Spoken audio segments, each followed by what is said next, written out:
Quelqu'un dit Amen. Asseyez-vous. Esther chapitre 5, versets 1 à 2. Esther chapitre 5, versets 1 à 2.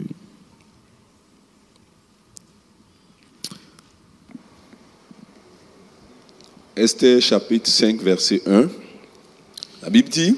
Voilà, on va se lever pour la lecture de la parole, s'il vous plaît. Merci. Esther chapitre 5, verset 1 à 2. Tous debout, s'il vous plaît. Le troisième jour, Esther mit ses vêtements royaux et se présenta dans la cour intérieure de la maison du roi. Devant la maison du roi, le roi était assis dans son trône royal, dans la maison royale, en face de l'entrée de la maison. Lorsque le roi vit la reine Esther debout dans la cour, elle trouva grâce à ses yeux. Et le roi tendit à Esther le sceptre d'or qu'il tenait à la main. Esther s'approcha et toucha le bout du sceptre. Verset 3. Non, verset 2, c'est bon. Verset 2. Et toucha le bout du sceptre. Amen. Super, on peut s'asseoir. Merci. Amen. Je vais prêcher sur le thème « Écoute mon histoire ». Regarde quelqu'un et dis-lui « Écoute mon histoire ». Alors, on a eu vraiment des moments d'enseignement. Ce matin, je vais prêcher et on va prier. Si on peut prier 5 à 10 minutes à la fin, je crois que le Seigneur va véritablement sceller tout ce qu'il a accompli cette semaine. Donc, la division par ordre de position a voulu que le livre d'Esther soit le dernier des 12 livres historiques de l'Ancien Testament.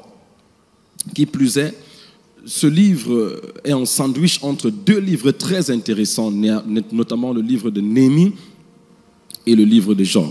D'une part, vous voyez, c'est vrai que la division des livres de la Bible, ou alors la division théologique de la Bible, est une activité humaine. Mais elle reste inspirée par Dieu tout de même. La parole dans son essence et sa quintessence est inspirée de Dieu, sans contradiction. Mais la division aussi n'était pas hasardeuse. Elle n'est pas forcément aussi inspirée que la parole elle-même, parce que Job aurait pu être à côté de Néhémie, ou à côté d'Éphésiens, ou à côté de Matthieu, ou à côté de Genèse. Mais cet ordre aussi est important. Par exemple, Matthieu n'est pas le premier évangile à avoir été écrit, mais il est le premier en position. Et ça, c'est important, parce que le lecteur qui sort de l'Ancien Testament doit entrer dans le Nouveau Testament avec une fluidité maximale. Or, des 4 évangiles, celui qui a le plus grand nombre de références à l'Ancien Testament, c'est Matthieu. Luc, Jean et Marc n'ont pas autant de références vétérotestamentaires, c'est-à-dire de l'Ancien Testament, que Matthieu. Matthieu est dans le livre parmi les 4 qui a le plus grand nombre de références à l'Ancien Testament. Autrement dit, celui qui lit le livre de Matthieu et qui sort de l'Ancien Testament se retrouve plus facilement que s'il sortait de l'Ancien Testament pour entrer dans Jean, où il y a très peu de références à l'Ancien Testament, et Jean carrément n'est même pas un synoptique. Donc, des 4 évangiles, Matthieu, Marc et Luc sont les synoptiques. Synoptique signifie les livres qui ont une même perspective, une même vision, une même approche. Syn et optique. Syn qui veut dire même, comme synonyme, même nom. Et optique qui veut dire vision. Donc les synoptiques, c'est les livres qui ont cette même perspective. Et Jean est un évangile aussi parmi les 4, mais il n'est pas un synoptique. Donc, Matthieu est positionné comme le premier livre du Nouveau Testament pour faciliter la fluidité, la transition du passage entre l'Ancien et le Nouveau. Donc, même si la disposition des livres n'est pas autant inspirée que la parole elle-même, elle est au moins inspirée parce qu'il était important que cette disposition puisse faciliter la transition. Quelqu'un dit Amen. Donc, on se retrouve dans ce même contexte avec le livre d'Esther qui est le dernier des livres, des 12 livres historiques, ou alors, voilà, et qui se tient entre Néhémie et Job. D'une part, l'histoire de Néhémie est celle d'un bâtisseur, ou alors d'un rebâtisseur, que le désarroi face à la situation désagréable, déplaisante de son peuple, Israël, va pousser à entreprendre une œuvre à haut risque dans un environnement typiquement hostile. Que quelqu'un dise risque. D'autre part, l'histoire de Job est l'histoire d'un amoureux de Dieu qui est prêt à prendre le risque de défendre son intégrité jusqu'à la dernière goutte de son sang, au prix des railleries, au prix des sarcasmes venant même des personnes les plus proches, telles que sa femme dont le nom n'est pas mentionné. Que quelqu'un dise risque. Alors le livre d'Esther est le pont entre deux livres centrés sur le risque. Et la question qu'on va se poser naturellement est celle de savoir que peut être un pont entre deux livres à risque, sinon un risque.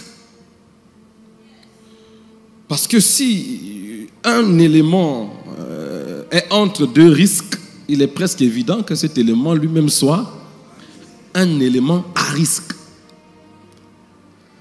Et donc, il est facile de conclure que le livre d'Esther est un livre de risque.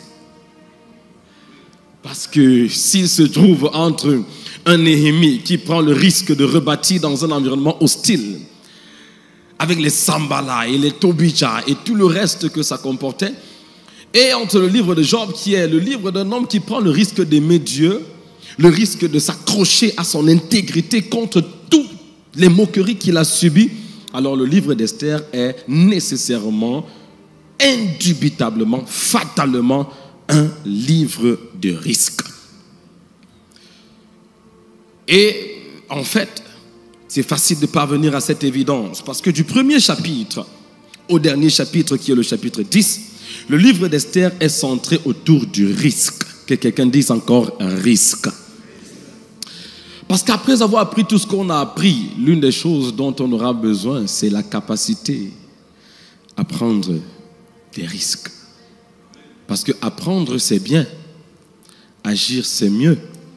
Mais entre l'apprentissage et l'action, parfois le cordon ombilical, c'est le risque. Quelqu'un dit Dieu est bon. Vous savez, quand vous voyez des résultats autour de vous, il y a une science derrière. J'ai rien dit. Les choses ne doivent pas se faire au hasard. Quelqu'un dit risque. Donc le livre d'Esther est un livre centré autour du risque. C'est l'histoire d'une reine nommée Vashti qui va prendre le risque de décliner une invitation officielle du roi dans un contexte où le respect de la tradition était sacré et au cours d'un événement où un tel acte était passible de jugement. Le livre d'Esther, c'est aussi l'histoire d'un homme appelé Mardoché qui va prendre le risque de refuser de se prosterner devant un tout-puissant homme appelé Aman, premier ministre, qui faisait fi des conséquences attachées à son acte visiblement déloyal, mais profondément stratégique. Mardoché refuse de se prosterner devant Aman. Oui, Aman était premier ministre et tout le monde se prosternait lorsque Aman passait. Mais attention, attention, parce que l'acte de Mardoché, bien que visiblement déloyal, était profondément prophétique. Parce qu'il signifiait tout simplement que le peuple qu'il représente ne se prosternera jamais devant l'ennemi que Aman représentait. Et enfin, le livre d'Esther, c'est l'histoire d'une jeune femme nommée Esther qui, pour sauver son peuple de la cruauté d'un homme sans vergogne, va prendre le risque de se présenter devant le trône du roi à un moment où le protocole interdisait toute visite quelconque au roi. Le livre d'Esther est donc la saga d'une série de risques pris par des hommes et des femmes qui pour certains ont constitué la clé de leur malheur et pour d'autres la clé de leur bonheur. Quelqu'un dit risque. Alors ce livre commence par deux déceptions. Deux déceptions du roi. Deux déceptions qui surviennent au beau milieu de beaucoup de réjouissances. Le roi fit appeler Vashti la reine pour la présenter à ses invités. Et la Bible dit qu'elle refusa de se présenter devant le roi. Quelqu'un dit Caille. Oh non, dit avec moi, dit Caille. Oh, peut-être je ne sais pas ce que ça veut dire. Quand nous on est très choqués, très surpris chez nous au Cameroun, on dit seulement Caille. Une reine qui refuse de se présenter devant le roi. Première déception. La première déception du roi n'était pas que Vashti n'ait pas répondu à son appel. Non, non. La première déception du roi était la raison pour laquelle Vashti n'avait pas répondu à son appel. Elle était très occupée par la fête qu'elle avait organisée en son propre honneur. Donc en fait, le problème n'était pas le fait qu'elle ait décliné l'invitation du roi, mais le problème était la raison pour laquelle elle avait décliné l'invitation du roi. Elle était occupée par une fête qu'elle avait organisée en son propre honneur. Ce qu'elle n'avait pas compris, c'est qu'elle ne vivait plus pour elle-même. Ce qu'elle n'avait pas compris, c'est que désormais, dès le moment où le roi lui avait donné un anneau symbolisant l'alliance de son amour, elle ne vivait plus pour elle, elle vivait pour le roi.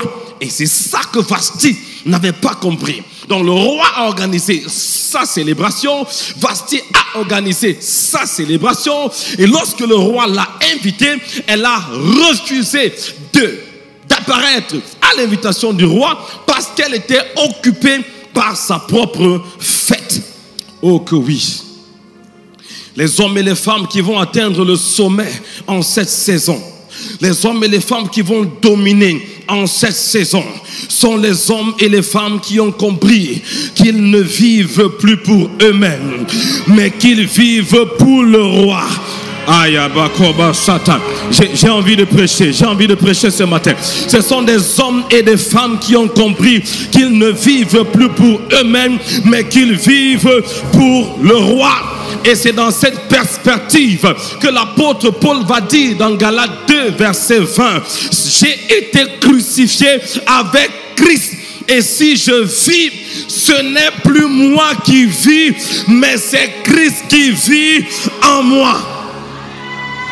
Oh my God. Paul est en train de dire, j'ai été crucifié avec Christ. Je sais que je vis maintenant, mais la réalité, c'est que si je vis, je ne vis plus pour moi, parce que c'est Christ qui vit en moi.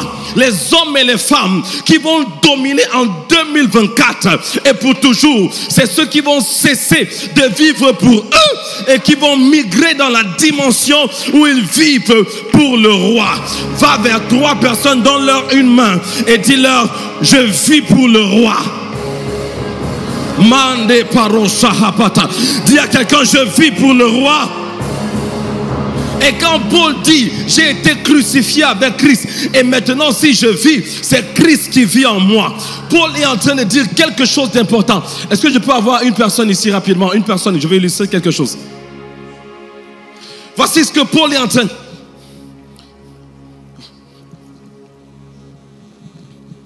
Voici ce que Paul est en train de dire à ce moment-là. Parce que quand on lit ça, my God, help me Lord. Est-ce que vous pouvez me regarder? Voilà.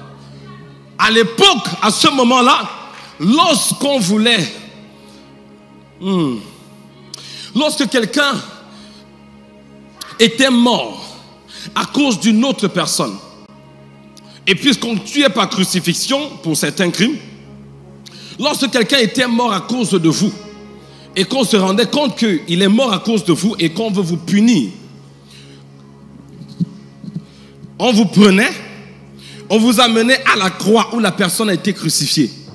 Et on vous crucifiait avec cette personne vivante. Pour que, à force de respirer le corps mort de la personne, vous finissiez par mourir parce que c'était ça votre punition. Et Paul dit, j'ai été crucifié avec Christ.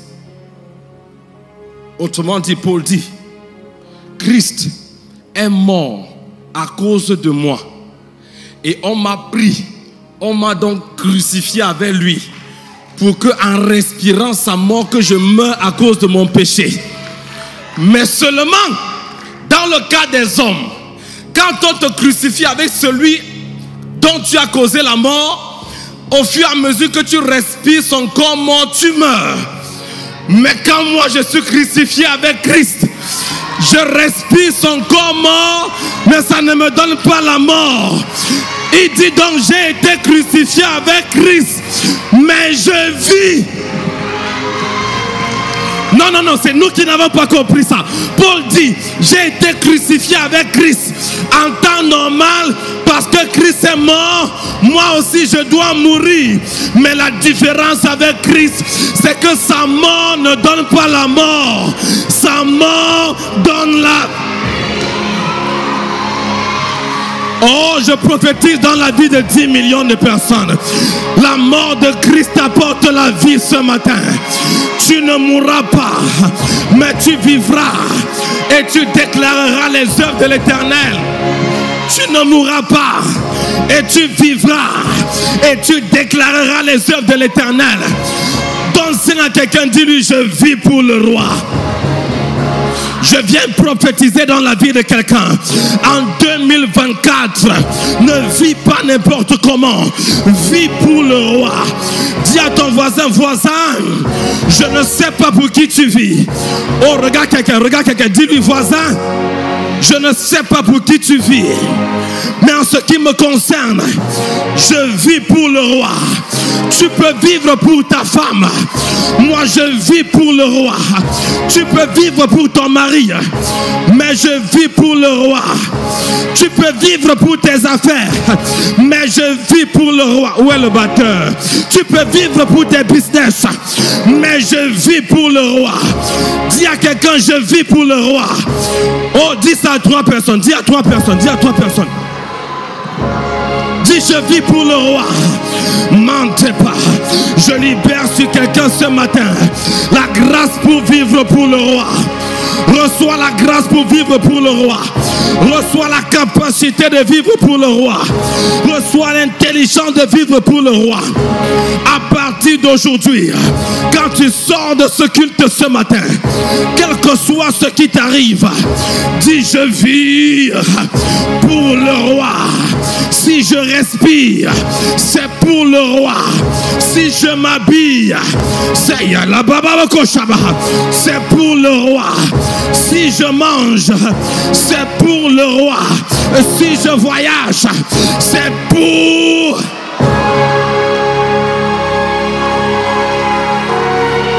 C'est pour ça que David dit, dans le psaume 68, verset 1, David dit que l'Éternel se lève et que ses ennemis se dispersent.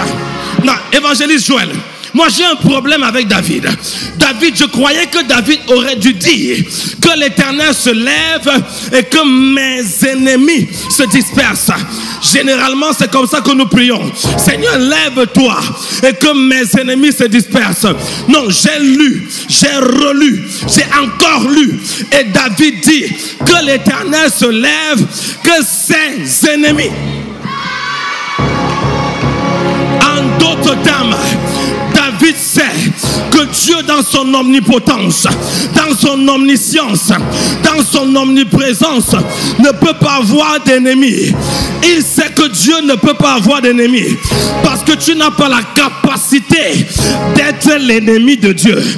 Personne n'a la capacité, aucun démon, aucun sorcier n'a la capacité d'être appelé l'ennemi de Dieu. Donc David veut parler de ses ennemis à lui, mais parce qu'il sait que quand tu vis pour le roi, tes ennemis deviennent ses...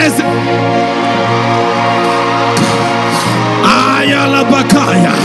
Je veux vivre pour le roi parce que je sais que quand je vis pour le roi, mes ennemis deviennent ses ennemis.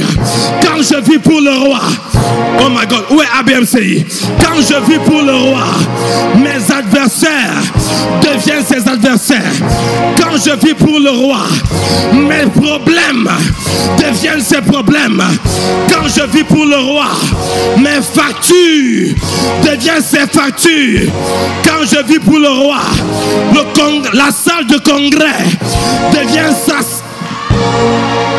Quand je vis pour le roi, mes troubles deviennent ses troubles. Quand je vis pour le roi, mes douleurs deviennent ses douleurs. Quand je vis pour le roi, mes difficultés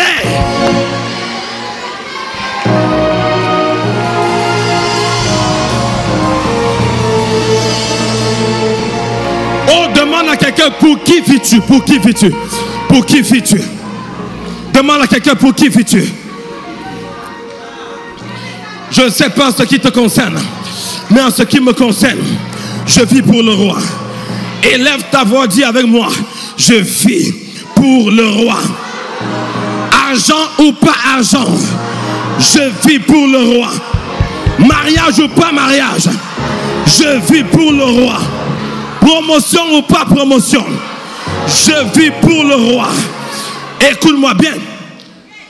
Quand je vis pour le roi, je suis crucifié avec Christ. Ce n'est plus moi qui vis, mais c'est Christ qui vit en moi. Autrement dit, ma vie est entre les mains de Christ. Et si je vis pour le roi, parce que ma vie est pour le roi, Satan ne peut pas me tuer.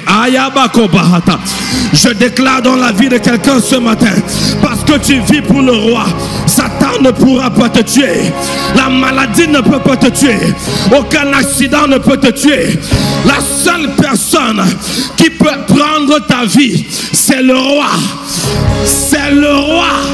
C'est lui seul qui peut t'ôter la vie. Mais il est ta vie. Paul dit, Christ est ma vie. Donc, lui-même, il ne peut pas m'ôter la vie parce qu'il est ma vie.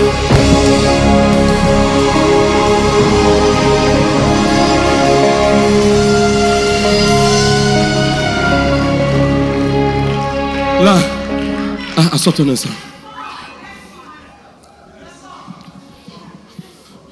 Donc la première déception du roi n'est pas forcément que Vashti n'est pas venue, mais c'est la raison pour laquelle elle n'est pas venue. Il y a des occupations qui auraient pu dédouaner Vashti de son erreur. Oui, il est possible qu'il y ait eu des choses, peut-être que le roi lui avait confié, ou des choses qui étaient importantes pour couvrir le roi sur des aspects où le roi avait été peu vigilant et que Vashti s'était éclipsée de la réunion pour aller protéger le roi. Donc son absence aurait pu être justifiée et elle aurait pu être dédouanée. Donc son absence n'était pas le problème. Son absence était devenue un problème à cause de la raison pour laquelle elle s'était absentée. Elle est allée faire ses propres choses. Quand le roi t'invite, ne va pas faire tes propres choses. Moi, je n'ai pas parlé avec Bishop, donc. Il a parlé comme le père. Moi, je viens parler comme l'oncle. On n'a pas parlé. Moi, c'est mon message. J'ai prié, Seigneur, qu'est-ce que je dois prêcher dimanche? Et il m'a donné le message. Quand le roi t'invite,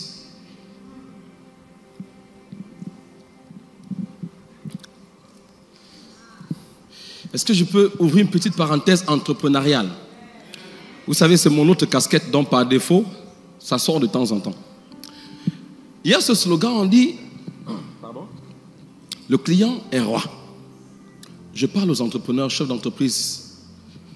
Moi, j'ai défié cette théorie. Non. Chez nous, le client n'est pas roi. Chez nous, nous sommes les rois.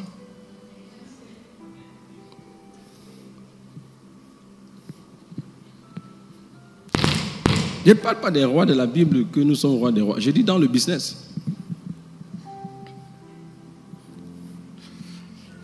Quand c'est toi qui es le roi, tu sers mieux le client.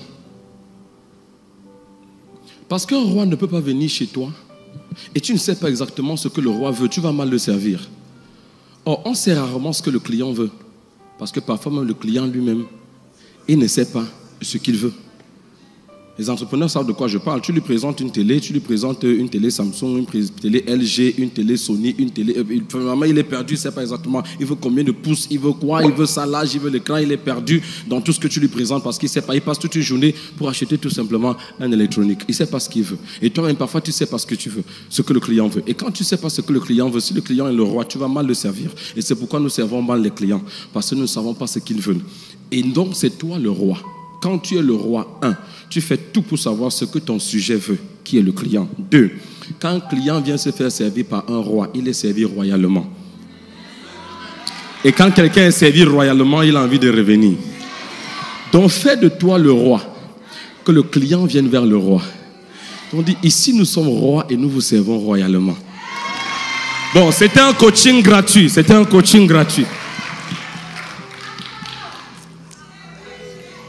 La deuxième déception du roi venait du fait qu'en appelant Vashti, my God, quelqu'un dit my God. En appelant Vashti, il voulait l'utiliser pour démontrer à ses invités la beauté et la richesse de son vaste empire. Donc, le fait que Vashti ne soit pas venue avait donc une conséquence. C'est que le roi ne pouvait plus utiliser Vashti. La Bible dit qu'elle était belle de figure.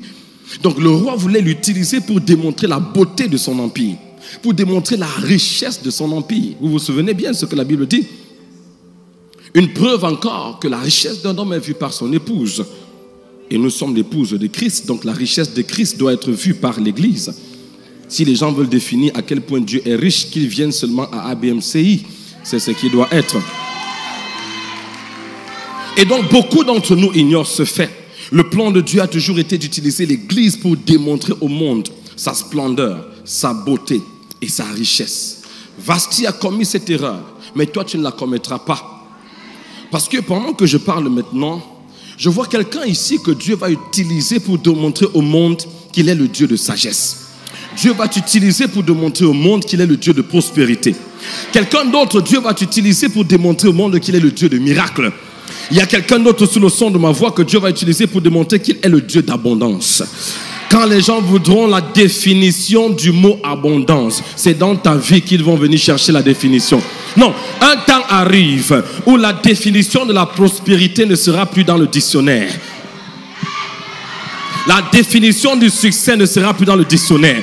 La définition de l'abondance ne sera plus A-B-O-N-D-A-N-C-E.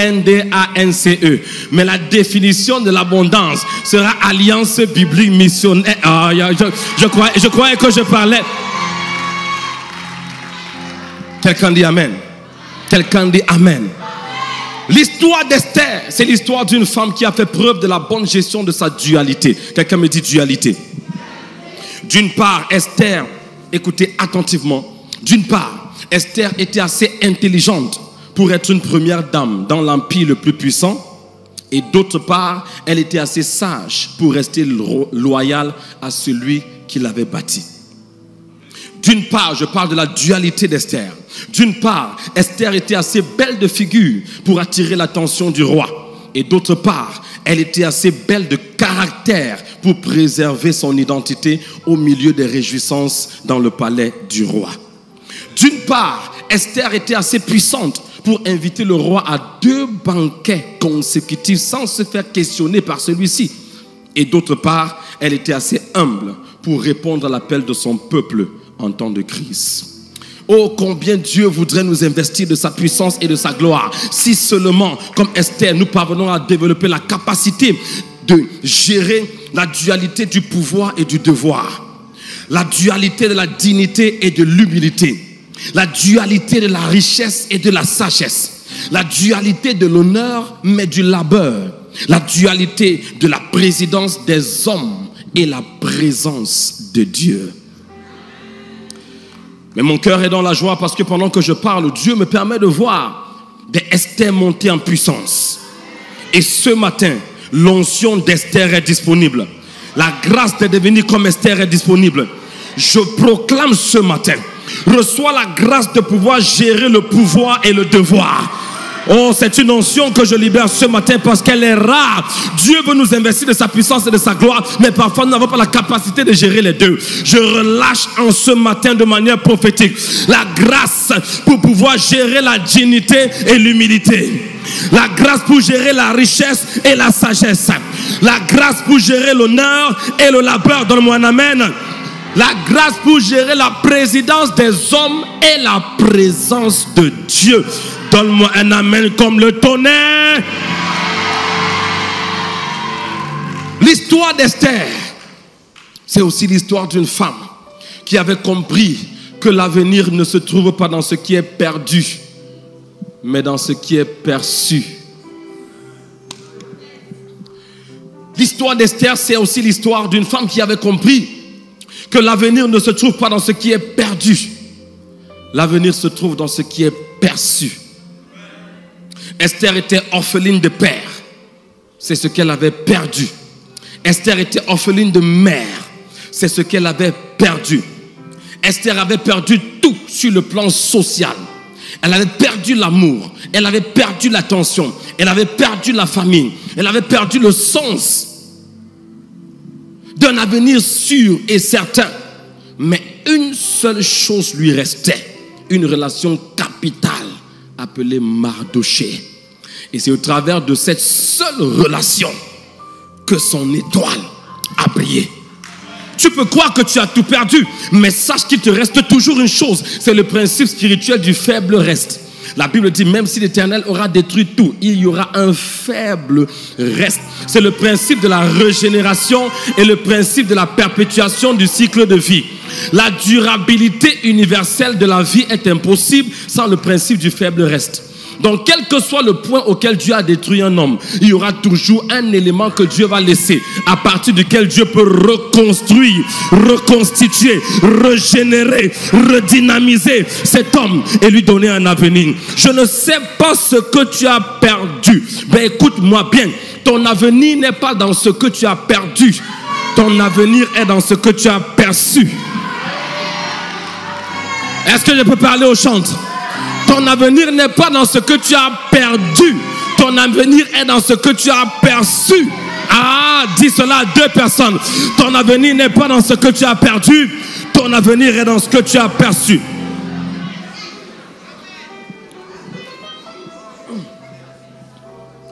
Esther respectait Mardoché.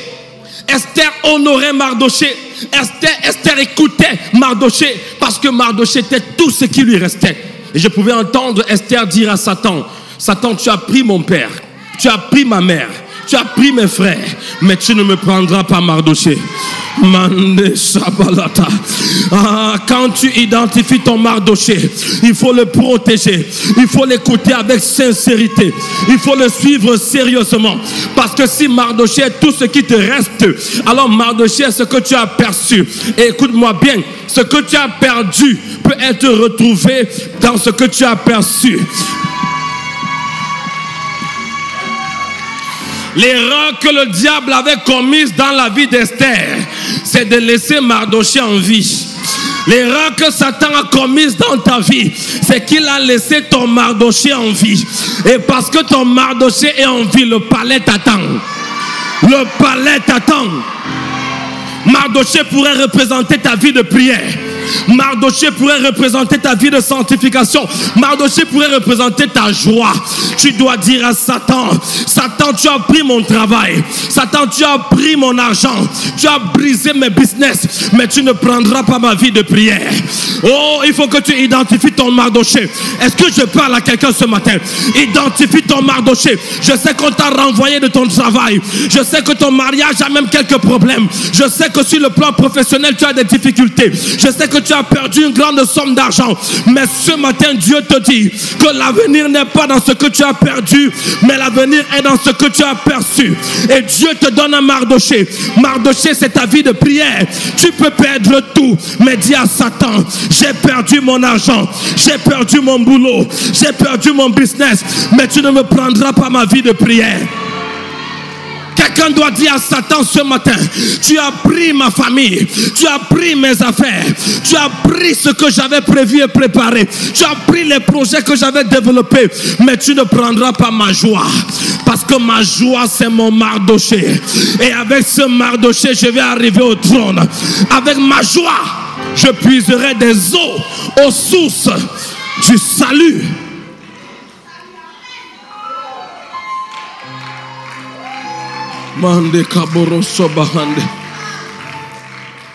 L'histoire d'Esther, c'est l'histoire des élévations stratégiques. Dans Esther chapitre 3 verset 1. Après ces choses, le roi Assyrus fit monter au pouvoir Aman, fils d'Amadeta, l'Agagite. Il l'éleva en dignité et plaça son siège au-dessus de ceux de tous les chefs qui étaient auprès de lui. L'histoire d'Esther, c'est l'histoire des élévations stratégiques. La Bible dit que le roi fit monter au pouvoir un homme nommé Aman. Observez ceci. Dieu, dans sa préscience, savait que cet homme deviendrait l'ennemi de son peuple et qu'il chercherait à le détruire. Alors Dieu a préparé un plan de destruction pour Aman. Parce que la supériorité de Dieu sur l'ennemi est si absolue que Dieu n'attend pas que l'ennemi commence une guerre avant d'intervenir. Il anticipe la guerre et remporte la victoire avant que l'ennemi n'engage la guerre. Non, c'est trop profond ce que je viens de dire. C'est la raison pour laquelle nous ne pleurons pas.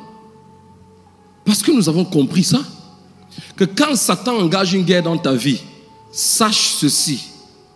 En fait, Dieu a prévu la guerre depuis, a remporté la victoire et a orienté le mécanisme d'enclenchement de la guerre. C'est-à-dire que Dieu a imposé à Satan comment livrer la guerre contre toi.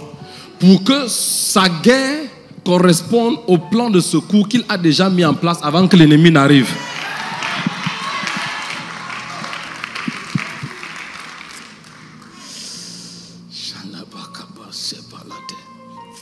Voici un mystère. Chaque fois que Dieu veut détruire un homme, il commence par l'élever. J'aime ton silence.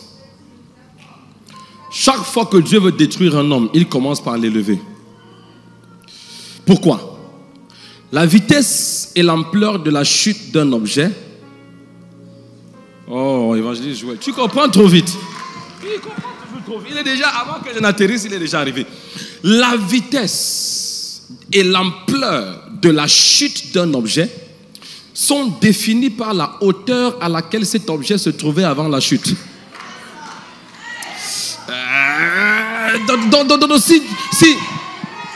Si Dieu veut détruire un petit garçon, il le détruit directement là où il est.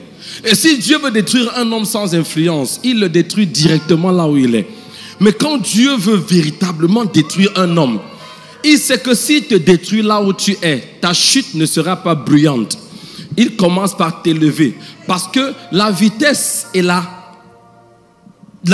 de la chute d'un objet sont définies par quoi? Par la hauteur à laquelle cet objet était avant de chuter. Donc Dieu sait que s'il te fait chuter à partir d'ici, tu ne vas pas t'écraser. Il t'élève d'abord aux yeux des hommes. Il t'élève oh là-bas. Donc quand Dieu veut anéantir totalement un homme, non, il ne le fait pas tomber immédiatement. Jamais. Il commence par l'élever afin que la chute de cet homme soit plus désastreuse. C'est ce qu'il va faire avec Nebuchadnezzar. Il élève Nebuchadnezzar à un niveau tellement haut que Nebuchadnezzar regarde son palais et dit waouh. Il ne se rend pas compte qu'en fait Dieu lui a donné une vitesse d'élévation pour augmenter sa vitesse de chute. Parce que oui, la vitesse de la chute est aussi définie par la hauteur et la position de l'objet. Est-ce qu'on est d'accord? Si vous placez un objet ici et qu'il doit chuter, sa vitesse de chute sera très faible. Parce qu'avant une seconde, il sera déjà au sol.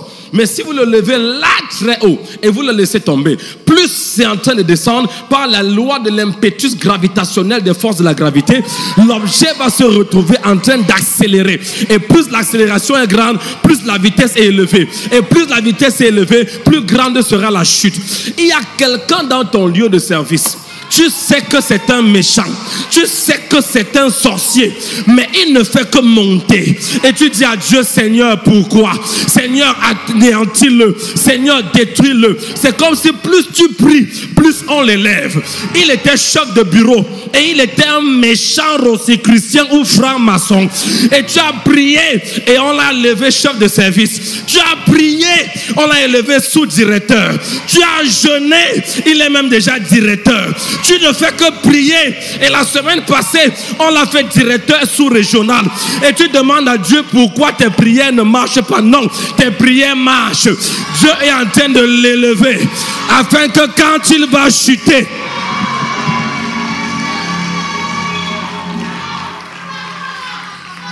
celui qui fait une chute d'une petite hauteur se le relève rapidement. Mais celui qui fait une chute d'une grande hauteur se relève difficilement.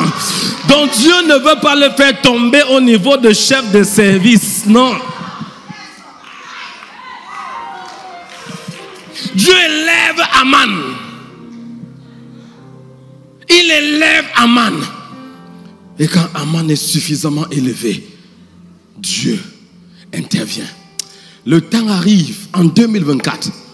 Toutes les personnes que Dieu ne veut pas, où que ce soit, ne t'inquiète pas, tes prières sont montées au ciel. Dieu va les déguerpir et les faire chuter au nom de Jésus. Si ton amen est fort comme le tonnerre, tu vois la manifestation. Quelqu'un me donne un amen comme le tonnerre. Et enfin, l'histoire d'Esther est l'histoire d'une étoile salutaire qui a triomphé en héroïne en embrassant le risque. Je termine par le risque.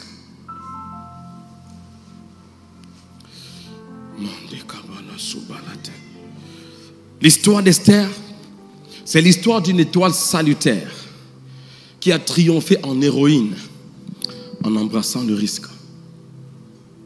Souvenez-vous que Esther vient de Hadassah, qui est une plante et qui veut aussi dire étoile. Dis avec moi l'histoire d'Esther. Un peu plus fort s'il te plaît, dis l'histoire d'Esther. C'est l'histoire d'une étoile salutaire qui a triomphé en héroïne en embrassant le risque. E-S-T-H-E-R.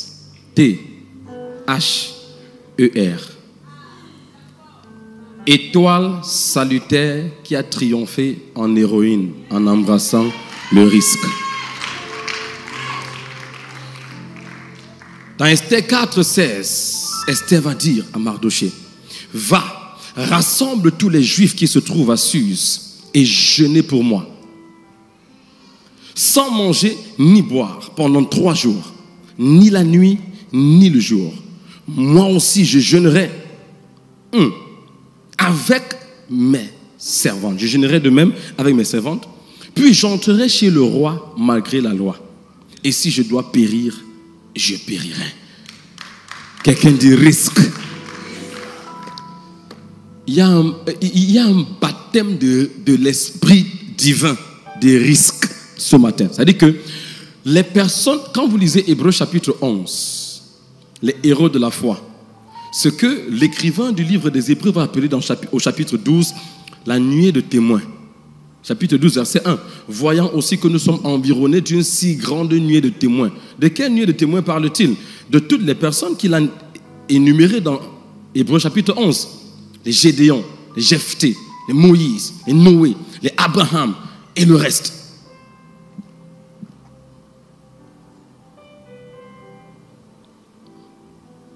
Vous vous rendez compte que toutes ces personnes ont atteint ces hauteurs avec Dieu parce qu'elles ont pris des risques avec Dieu. Au sortir de ce culte ce matin, s'il y a une chose, une grâce que Dieu t'aura donnée, C'est la grâce de prendre des risques pour Dieu. En prenant ce risque, Esther n'a pas seulement protégé la race juive, elle a préservé la venue du Messie. Dieu te fera prendre des risques qui vont accomplir la volonté parfaite de Dieu sur les générations.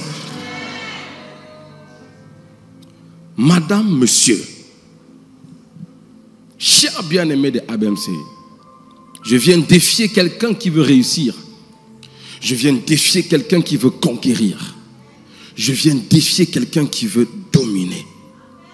Comprenez qu'il n'y a pas de domination sans risque. Il n'y a pas de conquête sans risque. C'est impossible. Allez demander à Napoléon. Allez demander à Charlemagne. Allez demander à tous les grands conquérants. Allez demander. Ils vont vous dire, il n'y a pas de conquête sans risque. Il n'y a pas de domination sans risque. Il n'y a pas de véritable grandeur sans risque. Pour restaurer l'humanité, Dieu a pris le risque d'envoyer son Fils unique.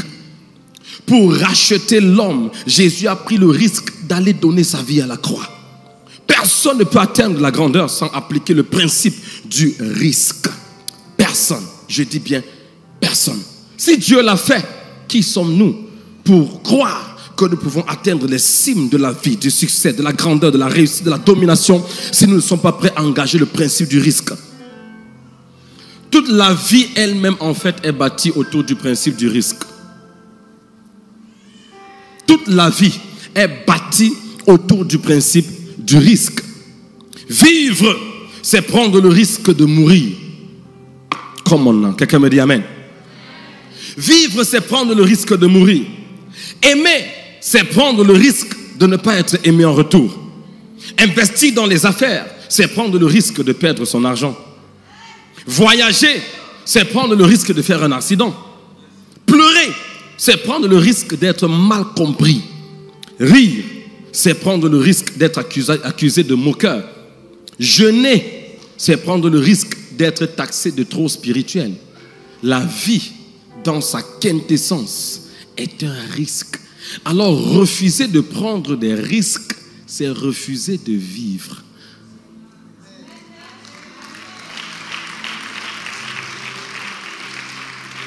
Tout ce que vous faites est un risque.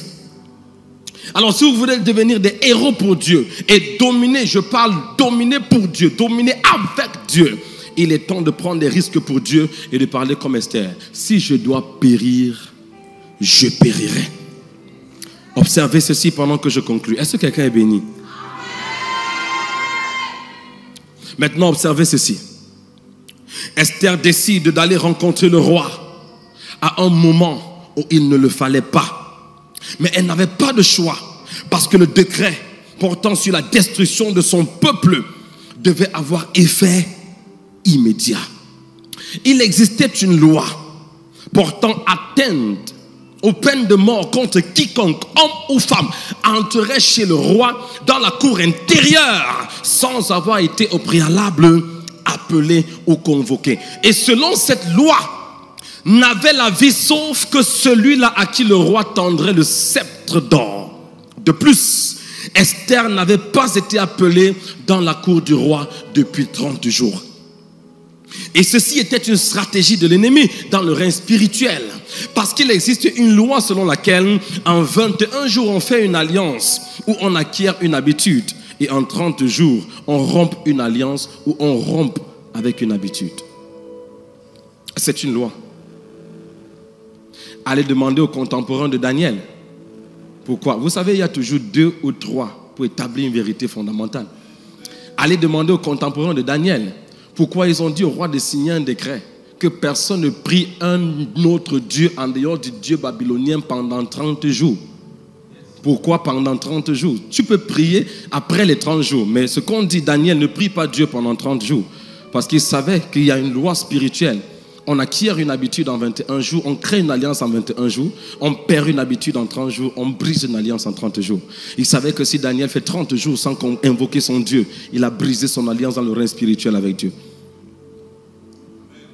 Alors, je n'ai pas le temps pour entrer dans tout ça encore, donc ne me demande pas encore d'expliquer davantage. Et voilà, c'est dans cette même optique que Esther se retrouve dans une situation où pendant 30 jours, elle n'a pas été appelée devant le roi. C'était afin que même si Esther décidait de briser le protocole physique, la loi spirituelle allait la rattraper. Tout avait été planifié pour la destruction du peuple juif, tant dans le monde physique que dans le monde spirituel. Est-ce que tu peux te rendre compte un seul instant que l'ennemi de l'autre côté ne dort pas et chaque jour il se lève et il a une seule chose en tête, c'est te détruire. Tu ne peux pas te permettre de dormir sur tes lauriers.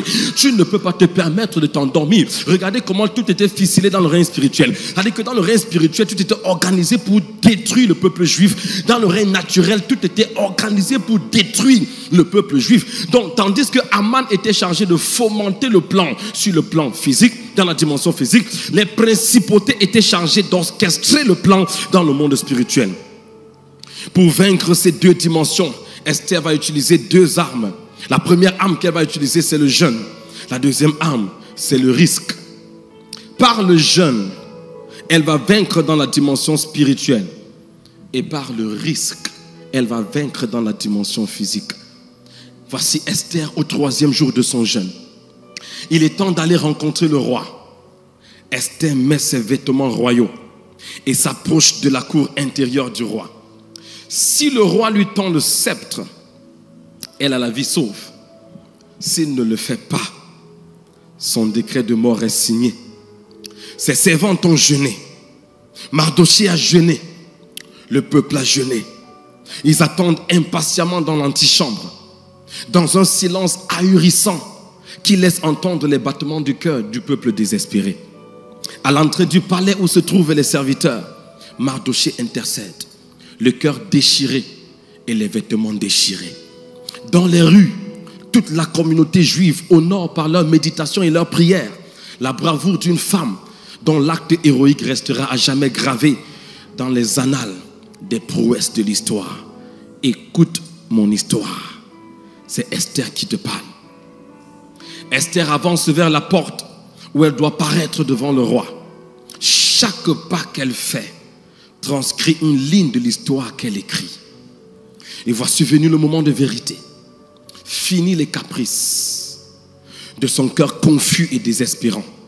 Esther doit faire face au défi qu'elle s'est elle-même lancé d'aller rencontrer le roi au prix de sa vie et pour la cause de son peuple.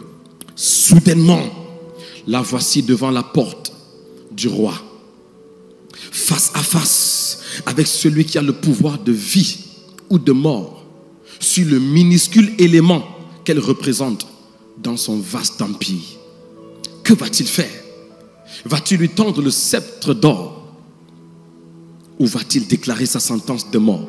Ce qui signifierait également la destruction de toute la race juive et l'annihilation totale du plan de la venue du Messie. Le roi vient de s'apercevoir avec des sentiments mitigés que la reine dont il était si fier, la belle marquise au bois dormant qui était la fine fleur de son jardin royal, était celle qui venait de briser le protocole. Oh, combien fut son désarroi lorsqu'il s'aperçut que celle qui venait de briser le protocole était bel et bien Esther. N'était-ce pas à cause d'une erreur de la même nature que j'avais renvoyé Vasti?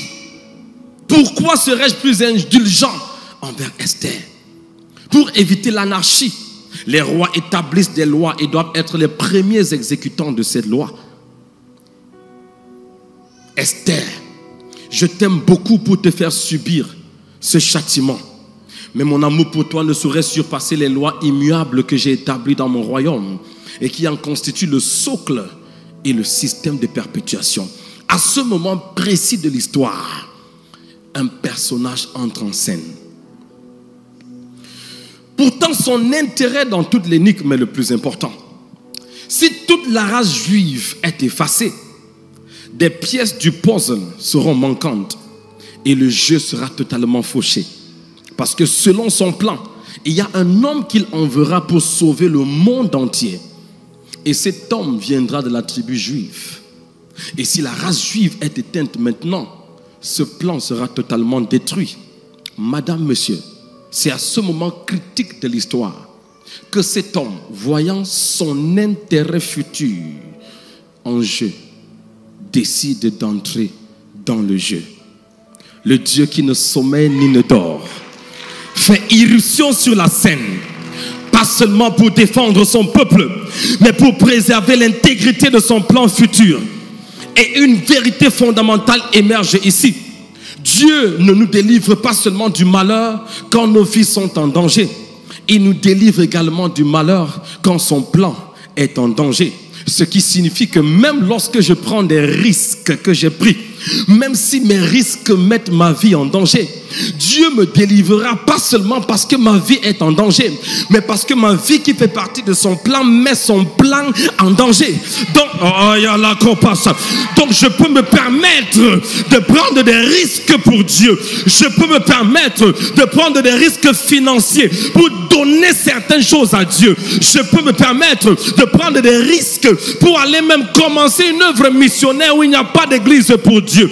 Et dire à Dieu, Seigneur, je sais que c'est un risque, mais je sais aussi que tu ne me sauves pas seulement quand ma vie est en danger. Tu me sauves aussi quand ton plan est en danger. Et tant que ma vie fait partie de ton plan, quand ma vie est en danger, ton plan est en danger. Et ce matin, je vois Dieu intervenir, faire irruption dans l'histoire de quelqu'un.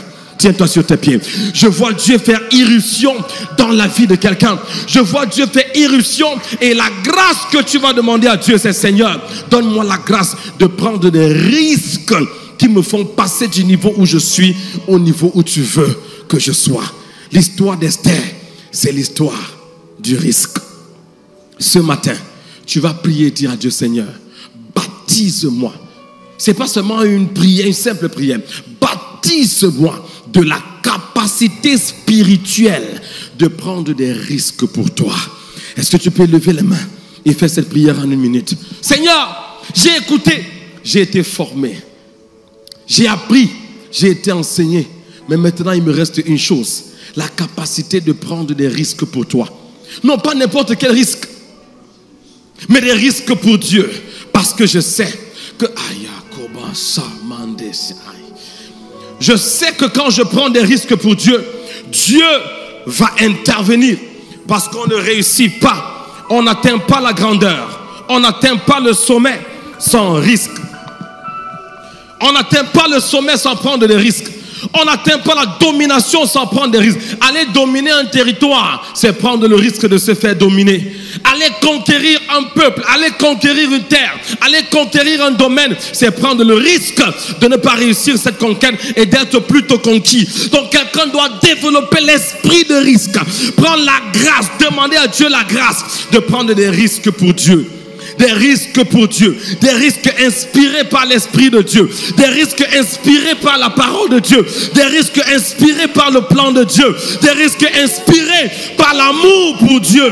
Parce que seuls les hommes qui prennent des risques peuvent se lever et dire que l'Éternel se lève et que ses ennemis se dispersent. Élève la voix et prie un instant.